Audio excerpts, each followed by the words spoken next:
What's up, everyone? Fast Ed here, and this is the 8 myths we all need to stop believing about motorcycles. So number 1, the myth that just because you're on a motorcycle you can stop faster than a car. This is absolutely untrue. There's so much evidence about all this stuff. People have done research over and over and over again. Kind of on the similar lines that if you have ABS versus non-ABS, someone with ABS can definitely stop faster more consistently. Same rider on an ABS bike versus a rider on a non-ABS bike. On really good conditions, the ABS will stop faster. It all comes down to the technique of the rider. Reason why the bike can stop, it takes longer to stop.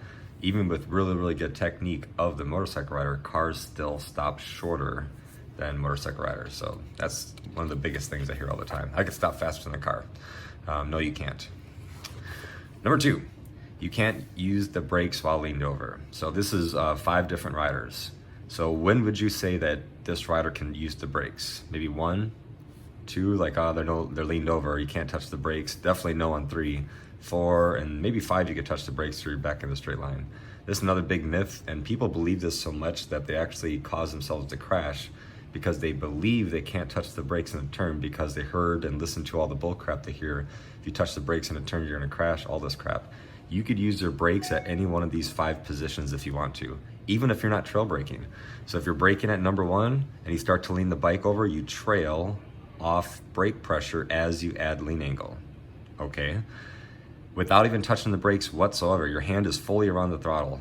Number 3, you could be this rider going in the middle of the turn and you could reach up and slowly squeeze the brakes, slowly go off the brakes, or add rear brake pressure, off rear brake pressure. Any one of these spots, you could use the brakes. You can absolutely use the brakes while leaned over in a turn. Front, rear, both, whatever combination you want. Trail braking, not trail braking, it doesn't even matter. The most important thing of what matters is how you use the brakes. If you're at any one of these spots, 1 through 5, and you grab the brake, well, you're probably gonna exceed the limits of the traction of the tires and you'll crash.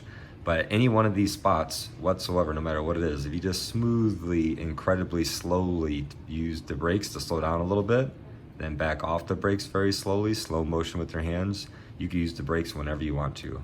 Believing you can't, they go in too hot, they're at 1 and 2, like, oh my God, I'm going in too fast, I can't use the brakes because that's what I heard. Oh my God, and they go crash. 1, 2, 3, you're going a little bit too hot, you could rear brake, front brake, combination of both, whatever you want to do, slowly, add a little bit of pressure brakes and go right back off the brakes incredibly slowly as well. Slow motion braking, you can use whenever you want to. Number 3, I'm riding a bike because I want to save money. I want to save on gas, I want to save on, that's a myth. Once you buy full quality gear, you realize very quickly this stuff is expensive if you buy quality stuff. You realize the basic course is not good enough to actually learn how to ride a bike very well, so you have to take higher level courses, and those can be expensive. But taking multiple courses, that adds up. Every time I go ride, sometimes I go through 1 or 2 full tanks of gas in a day, because I ride 150 miles in one day sometime. And so that could get expensive. You ride a lot, you go through tires way quicker than you would in a car. I've only had my bike since May 1st, and I bought 8 tires so far, so I go through tires a whole lot because I ride so much.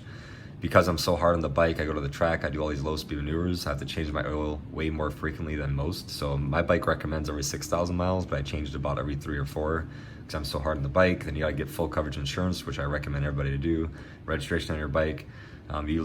Everything you learned in the courses and you're out practicing, you want to go apply it. You want to go apply the knowledge you learned in the safest environment you could ride, which is at a track, and you have to pay for the track day and everything else. And then of course your chain, you got to clean it, and you have to buy the cleaning supplies to clean your chain once a week minimum. I clean my chain, and I have to buy the spray and the cloth and everything to do that. If you buy parts to the bike, if you switch this part out, get a new seat, get new this, get new that, so you're not going to save much money. You may think you are if you just buy the bike and never touch it, but there's so much upkeep involved with the motorcycle and so many other things that most people don't realize, especially simply the full quality gear and taking higher level courses and then going to track days to practice what you learned in those courses. It gets expensive. So you have to really consider all these expenses before you buy a bike because you're not going to save money. Number 4, people blame, it's not that dangerous. It's not that bad. Yeah, it is. It's 38 times more dangerous to drive in a car, or maybe the news statistics say it's 28 times more dangerous to drive in a car. Either way, it's absolutely way more dangerous to drive a car or to ride a motorcycle than it is to drive a car. It's quite quite insane. It's very, very, very dangerous. That's why high level courses and full quality gear and time spent practicing is so important, because those three things are the only things actually proven to save your life. Full quality gear, take so many courses over and over again, at least 2 or 3 a year if you can. Even if it's the same course, take it over again. I've been through SoCal Supermoto 7 times because it's an amazing course on a private track, and you can really push yourself and your skills and learn new things.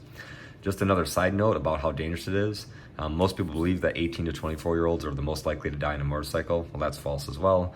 The most riders killed on motorcycles are 40 to 55-year-olds. Well, why is that? Well, no gear, no training, alcohol is involved, not practicing their skills. Oh, I rode a bike way back when. Now my kids are off in college and I'm getting on a bike again. And they have no actual training or practice. Only thing they did was take the basic course 40 years ago. Nothing since then, and they think they're professional racers. Nope, that's absolutely not true. So there's number 4. Thinking it's not that dangerous when holy crap, yes it is. It's very, very dangerous. Next one, people believe the basic course is all you need to ride a bike safely on the roads. Like, well, I passed the basic course, so I'm good. I don't need to do anything else. Well, the basic course, I like to describe it, I don't care where you are in the world, whatever basic course it takes or however long it is to get your license, it's the basic, beginner, basic. It's like an 8th grade education. Well, nobody stops there because you're not going to go too far in life, right? You have to take higher level courses. Go to high school, then get your bachelor's, then your master's, then your PhD. So totalcontroltraining.net. Total Control has 5 levels of courses. The basic course to get your license, intermediate riding clinic, advanced riding clinic level 1, advanced riding clinic level 2, then a track clinic. So totalcontroltraining.net, motoventures.com. They give you full gear on the bike. You ride on a dirt bike all day long. SoCal Supermoto, American Super Camp, California Superbike School, Champ School, msf.us or tacusa.org. They have a whole bunch of different levels of training. So more courses are needed.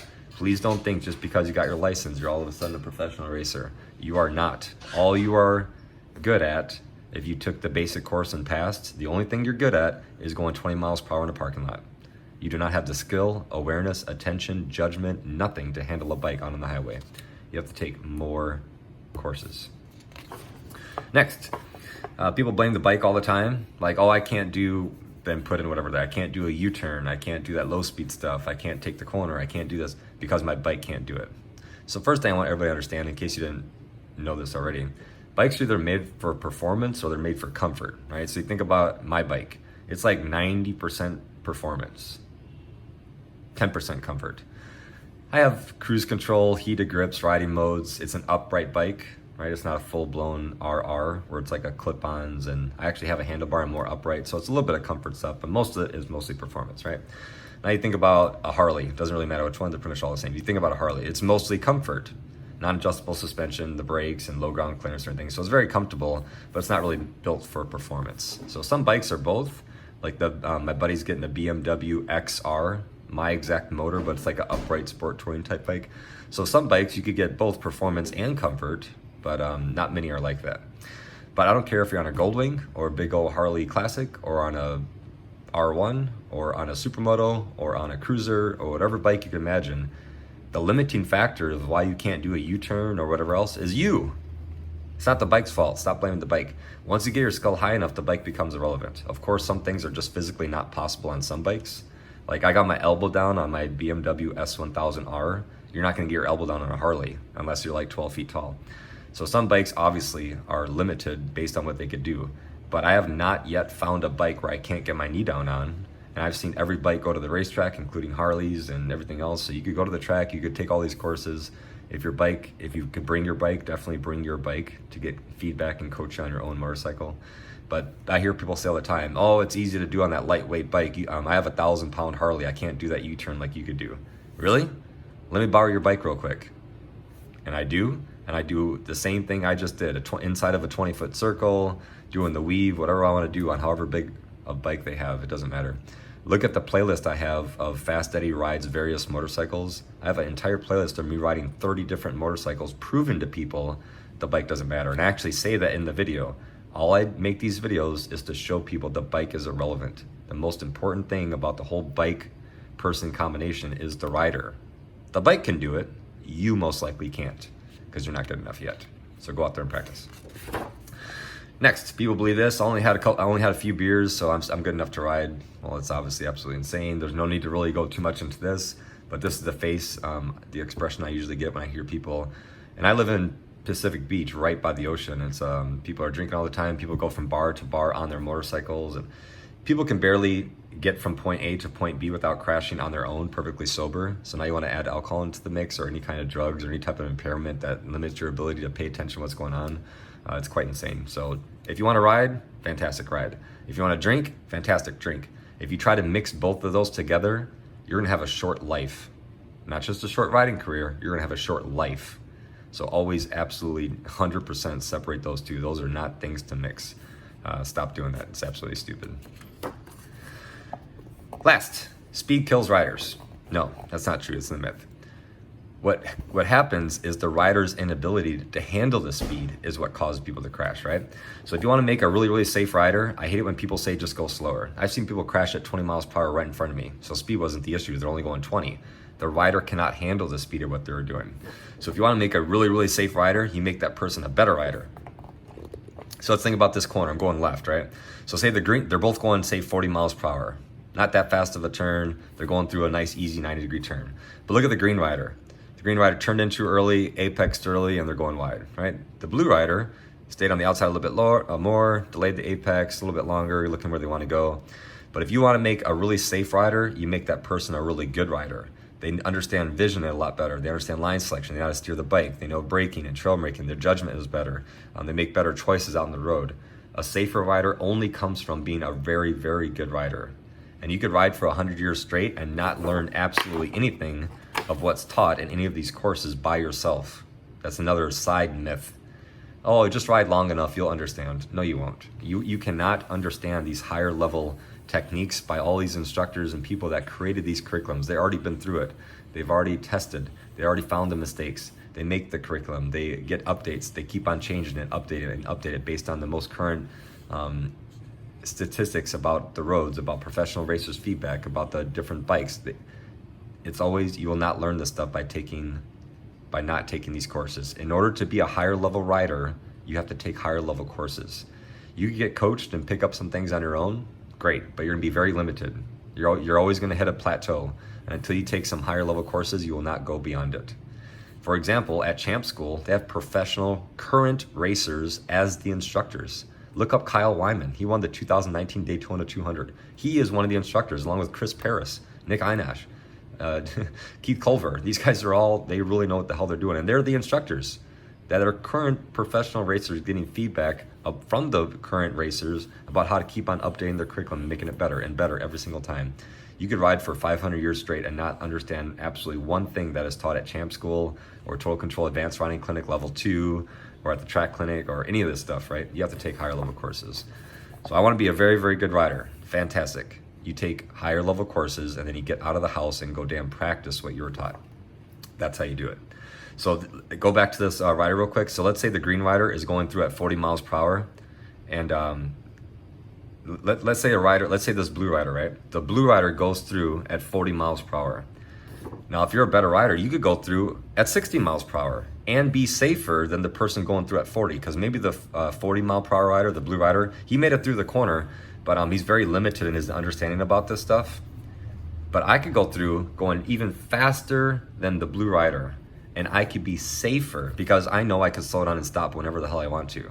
Because maybe the blue rider believes I can't touch the brakes in the turn. But I understand, you absolutely can touch the brakes in the turn. You could even squeeze the brakes really damn hard in the turn. It all depends on how you do it.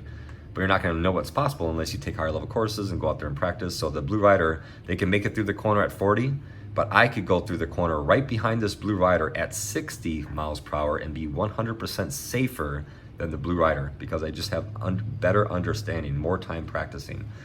So that's the idea. You want to be a really good rider, really good safe rider, become really good. So there's just the top 8 ones that I've seen over and over and over again, but what other myths have you heard about? So comment below about all these other myths that you hear people say, including, of course, the one I didn't mention, which is very obvious, that loud pipe saves lives. Well, it doesn't save your life. That's ridiculous. It's just a part of the bike. Sound goes backwards, not forward. It's just stupid to think that. And I'm sure we're going to get a whole lot of comments about that, but you can believe it all you want to, but that's just another big one. But I already have 2 videos talking about the stupidity of buying an exhaust for your bike instead of investing in your own brain, like your skills. leave the bike alone. The hardware is fine. You want to upgrade the software, which is your skills. But what other myths have you heard besides the ones that I described? So make sure you like the video. If you're not a subscriber, subscribe, share the video. And of course, go to my website for everything, MotoJitsu.com. You can find both of my books on there, all the playlists, stuff about me, t-shirts, and everything else you can imagine. So thank you guys so much for watching, and I look forward to reading and replying back to all your comments. Talk to you guys later.